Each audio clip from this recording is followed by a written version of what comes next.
जानकारी मिली है एक हमारे पाल समाज की 8 वर्षीय बच्ची है, उसके साथ रेप जैसी जघन्य घटना घटती है। जब वो अपने परिवारजनों को बताती है तो उसके परिवारजन जिस जो आरोपी था उसके खिलाफ थाने में तहरीर देते हैं। उस तहरीर के तहत मुकदमा दर्ज होता है। यहाँ तक वो सब कुछ ठीक था। मुकदमा दर्ज होने के बाद उस आरोपी को पुलिस जो है विधिपूर्ण रूप से जो है उनको गिरफ्तार करती है। गिरफ्तार करने के बाद उनको विधिपूर्ण तरीके से जेल भेजती है। उसके बाद जैसा कि आपको भी, हम सभी को, और यहाँ हम लोग अभी आए हुए हैं, यहाँ से सारी हम लोग ये जानकारी मिली है तो जो उस आरोपी के जो पिता हैं वो अपने बच्चे को कहीं न कहीं जो बचाने के लिए, जैसा कि ये हमें सूचना मिली है और लोगों के द्वारा बताया भी जा रहा है, कोई पॉइजन या कोई जहर उन्होंने खुद खा लिया और खुद से उन्होंने सुसाइड कर लिया। हम लोग यहाँ पर जब पहुँचे तो यहाँ स्थानीय जैसे बच्ची का घर यहाँ नज़दीक में है और यहाँ हम लोगों से बातचीत करने की कोशिश करी, लेकिन यहाँ पर कोई भी कुछ बोलने के लिए तैयार नहीं था। दरअसल अब जब प्रदेश के मुख्यमंत्री जब ट्वीट करेंगे, आरोपियों को एकदम खुलेआम संरक्षण देंगे, जब उप मुख्यमंत्री जो है, शासन प्रशासन का इतना दबाव है। एक तो जो हमारा समाज वैसे ही बहुत सीधा साधा है, लेकिन जब उसपे शासन और सत्ता का दबाव जब रहेगा तो वह अपने आप को डरा हुआ महसूस कर रहा है। और हमारे सारे लोग समाज के, हमारे कुंडा से भी आए हैं, इलाहाबाद से आए हैं, कौशाम्बी से आए हैं, हर जगह से हमारे पूरे समाज के युवा आए हुए हैं। सिर्फ इसीलिए आए हुए हैं कि वो जो पीड़ित परिवार है उसका मनोबल न टूटे, उसे न्याय मिले। पीड़ित परिवार से ही यहाँ की स्थानीय विधायक जी आती हैं, लेकिन अभी तक उन पर कोई संज्ञान नहीं लिया। क्या कहेंगे? उन पे मैं कोई कमेंट नहीं करना चाहूंगा। हर व्यक्ति की अपनी जिम्मेदारी होती है, लेकिन यहाँ हमारे समाज के सारे युवा यहाँ इकट्ठे हुए हैं। कुछ लोगों का आरोप ये लग रहा है कि यहाँ के ग्राम प्रधान जो है सारी साजिश उनकी है। प्रधान के ऊपर भी आरोप का। अरे आप देख लीजिए, वीडियो मेरे फोन में है, हर व्यक्ति सोशल मीडिया पे है। जो प्रधान जिसके ऊपर आरोप लगा है, जिसको मुख्य अभियुक्त बताया जा रहा है, वो आदमी यहाँ से 1000 किलोमीटर दूर वहाँ मौजूद है। सीसीटीवी कैमरे का साक्ष्य वहाँ है, तो वह व्यक्ति यहाँ कैसे उसमें कर सकता है? तो आप लोगों की प्रशासन के द्वारा और सरकार से क्या मांगे? मुझे शासन और प्रशासन से हम लोग शुरू से यह मांग रही, निष्पक्ष जांच हो, जो दोषी हो उसके खिलाफ विधिपूर्ण तरीके से कार्रवाई की जाए। कोई एक तरफा न कार्रवाई हो किसी के खिलाफ। उसकी आप उच्च स्तरीय आपके पास एजेंसियां हैं, उससे जांच करा लीजिए। जो दोषी हो उसके खिलाफ आप कार्रवाई करिए। लेकिन यहाँ आपको उल्टा देखने को मिल रहा है। आप देख लीजिए, ये घर दिखा दीजिए, यहाँ उनके क्या कहते हैं, जीव जंतु धूप में सब पड़े हुए हैं। डर के मारे बेचारे सब यहाँ से पलायन करने को मजबूर हैं।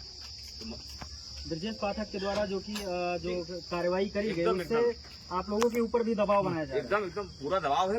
पीड़ित परिवार उसको डरा धमकाया जा रहा है, पीड़िता को डरा धमकाया जा रहा है। मुकदमा वापस लेने की धमकी दी जा रही है लगातार जो है। अब देखिए, सुरक्षा यहाँ मिलनी चाहिए पीड़ित को, लेकिन वो देखिए आप वहाँ क्या कहते हैं, जो आरोपी है, जो रेप का आरोपी है, उसके यहाँ सुरक्षा लगाई गई है। यह कहाँ का न्याय है? ग्राम प्रधान के ऊपर 25,000 का इनाम भी घोषित कर दिया गया। भाई सत्ता आपकी है, शासन आपका है, उप मुख्यमंत्री आपका है, गृह सचिव को सीधे सीधे निर्देशित कर रहा है। आप 25,000 नहीं, 25 लाख का इनाम घोषित करवा सकते हैं। लेकिन हम आप मीडिया बंधुओं के माध्यम से माननीय योगी आदित्यनाथ, जो हमारे सूबे के मुख्यमंत्री हैं और बहुत समझदार व्यक्ति है, उनसे हम सभी पूरे हमारा पाल समाज, हमारी होलकर सेना या हमारे सेफर टाइगर फोर्स के भी लोग हैं, हमारे और भी संगठनों के समाज के लोग हैं, हम सब ये सोशल मीडिया के माध्यम से, आपके न्यूज चैनल के माध्यम से अपील करना चाहते हैं कि इस मामले की निष्पक्ष जांच करवाएं। हम नहीं कहते कि आप किसी एक पक्षी कार्रवाई करिए। इस मामले की आपके पास जांच एजेंसियां हैं, निष्पक्ष जांच करवाइए। जो दोषी हो विधिपूर्ण तरीके से उसको सजा मिले। न्याय नहीं मिलता तो आपका अगला कदम क्या? न्याय नहीं अगर मिलेगा तो हम लोग संविधान को मानने वाले लोग हैं, संविधान को पूजने वाले लोग हैं। हम लोग संवैधानिक तरीके से जो भी हमसे बन पड़ेगा, चाहे धरना करना होगा, आंदोलन करना होगा, यहाँ तक कि अगर आमरण अनशन की भी नौबत आएगी तो हम लोग संवैधानिक तरीके से आमरण अनशन करने को मजबूर होंगे। लेकिन अपने इस परिवार को अकेला नहीं छोड़ेंगे। या हम सब विश्वास दिलाना चाहते हैं और इसी विश्वास के साथ हम सभी लोग यहाँ आए हुए हैं।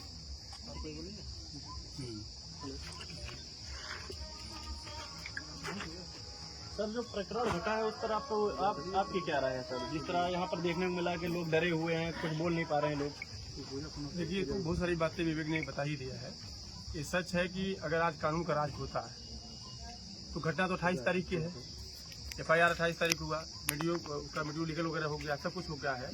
और जो अभी पीड़ित जो व्यक्ति अपराधी है, उसके पिता की मौत आप जान रहे हैं कि 5 तारीख को हुई। उसके CCTV कैमरे का जो रिपोर्ट है वो भी वायरल हो गया है। वो बकायदे थाने में जाते हैं और थानों में कहते हैं अगर मुकदमा वापस नहीं लिया गया तो मैं जहर खा लूंगा। जो बकायदे रिकॉर्डिंग है वो सबके सामने है और उसके बाद उनकी मौत होती है। तो ये जो पीड़ित बच्ची है उसके पिता ने तो 28 तारीख को मुकदमा दर्ज कराया था थाने में। 29 तारीख प्रकरण चल रहा है। 10 दिन बाद कोई मरता है तो उसके लिए वो लोग कैसे जिम्मेदार हो जाएंगे? और सीधी बात, वो कहाँ जाएंगे? वो तो कानून शरण में ही जाएंगे ना। किसी के साथ अगर तकलीफ होगी, पीड़ा होगी तो कानून के शरण में जाएंगे और कानून अपनी कार्रवाई कर रहा है तो दोषी ये कहाँ से हो गए? पहली बात तो ये। दूसरी बात देखिए, कानून सबके लिए बराबर होना चाहिए। जात के नाम पे, धर्म के नाम पे जो भेदभाव किया जा रहा है खासकर इस सरकार में, ये बहुत गलत है। जो भी वंचित समाज के लोग हैं, जो भी पीड़ित समाज के लोग हैं, उनके साथ अगर न्याय होता तो भाई जो जिस बेटी के साथ बलात्कार हुआ उसका बाप जेल में क्यों?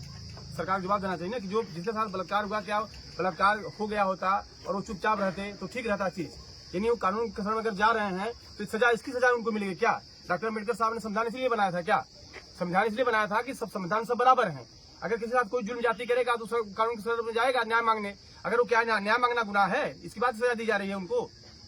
गांव का प्रधान क्या करेगा भाई? जो भी पीड़ित बच्चा होगा उसके प्रधान ने क्या किया?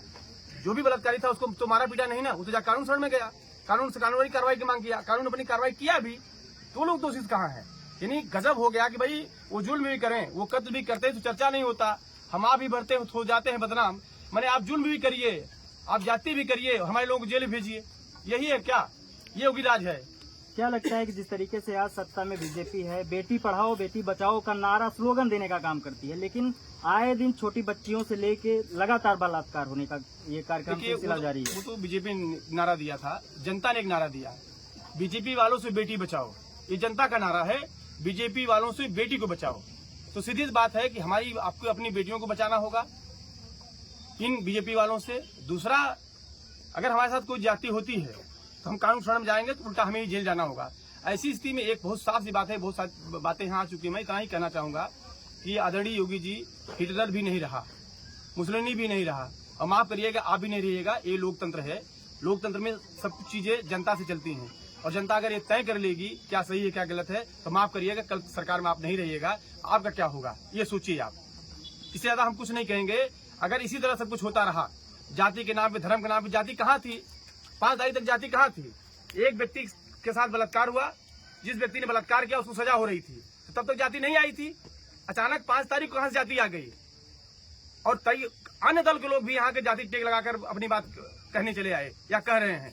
भाई हम तो पीड़ित जाति के लोग हैं, हम तो पीड़ित पक्ष के लोग हैं, हमने कभी जात की बात नहीं करी जब हमारी बेटी के साथ बलात्कार हुआ। लेकिन आपका व्यक्ति जो खुद जाके थाने में सुसाइड कर रहा है, आप उसकी जात के पक्ष में खड़े हो जा रहे हैं। तो माफ करिएगा, भारत का संविधान वो बात को अब नहीं मानता है कि जब जगन्नाथपुरी में था कि ब्राह्मण को सजा ही नहीं मिलेगी। भारत संविधान चाहे ब्राह्मण हो, चाहे पाल हो, चाहे मौर्य हो, चाहे पटेल हो, चाहे क्षत्रिय हो, कोई भी होगा, अगर वो अपराधी है तो कानून के तहत उसको सजा मिलनी चाहिए। धन्यवाद। चलिए।